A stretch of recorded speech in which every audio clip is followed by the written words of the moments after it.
ही गोष्ट आहे दोन राज्यांची।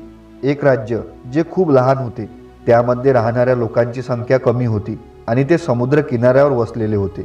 दुसरं राज्य खूप मोठे होते, जेथे जास्त लोक राहत होते आणि ते समुद्रापासून खूप दूर होते।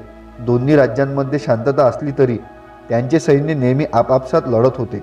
मोठ्या राज्यांच्या राजाला लहान राज्य काबीज करून आपले साम्राज्य वाढवायचे होते, त्यामुळे तो नेहमी आपले सैन्य पाठवून त्या छोट्या राज्यावर हल्ला करायचा। एक दिवस असा आला जेव्हा त्यांच्या हल्ल्यांनी मोठ्या युद्धाचे रूप धारण केले, ज्यामुळे छोट्या राज्याचे मोठे नुकसान झाले आणि अर्ध्याहून अधिक सैनिक मारले गेले।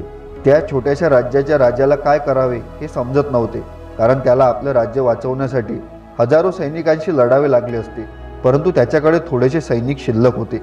त्याने आपले सर्व सैनिकांना बोलावून सांगितले की जर आपल्याला हे युद्ध जिंकायचे असेल तर आपल्याला शत्रूंच्या घरी जाऊन त्यांच्यावर हल्ला करावा लागेल, अन्यथा आपण ही लढाई हरून जाऊ। त्याने आपले उरलेले सर्व सैनिक आणि शस्त्र एका मोठ्या जहाजात भरली आणि समुद्राच्या पलीकडे जाऊन त्या मोठ्या राज्याच्या सीमेवर पोहोचले।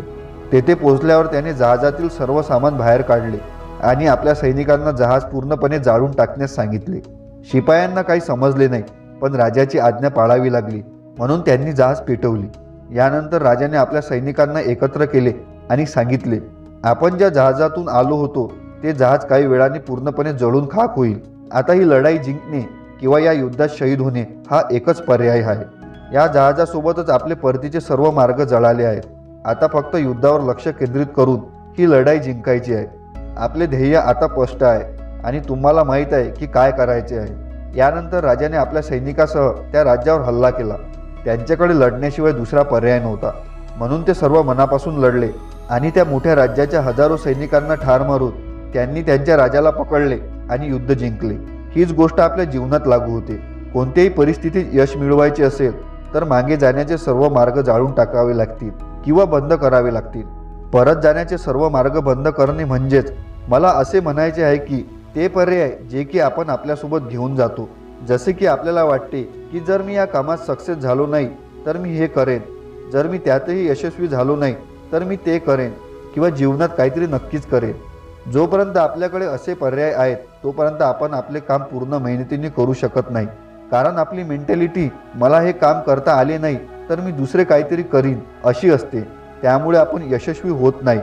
उदाहरणार्थ, जर एखादा मुलगा सरकारी नोकरीची तयारी करत असेल आणि त्याच्या वडिलाचा स्वतःचा छोटासा व्यवसाय असेल तर तो मुलगा फार कष्टाने अभ्यास करणार नाही, कारण त्याच्या मनात हा विचार असतो की आपल्याला नोकरी मिळाली नाही तरी काही मोठा विषय नाही, आपण वडिलांचा व्यवसाय सांभाळू।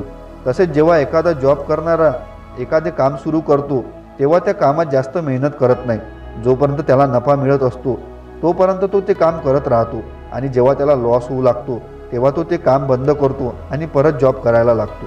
आता दुसऱ्या अर्थाने बघा, जर एखाद्या व्यक्तीने नोकरी सोडली, त्याच्या सर्व डिग्र्या त्याने जाळून काही काम सुरू केले आणि ठरवले की त्याला फक्त हेच करायचे आहे, तर त्याला नक्कीच यश मिळेल, कारण त्याच्याकडे आता काहीच उरलेले नाही।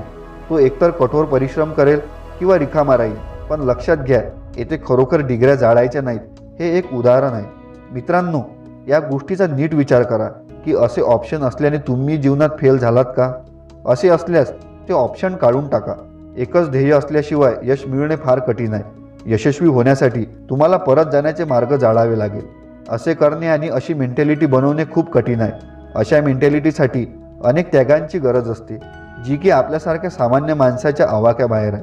आपण अशी माणसे आहोत की जर थोडेफार नुकसान झाले की रडायला लागतो, समस्यापासून दूर पळायला लागतो, पैसे कमवण्याचे सोपे मार्ग शोधतो आणि यश मिळाले नाही तर काही करायला तयार असतो।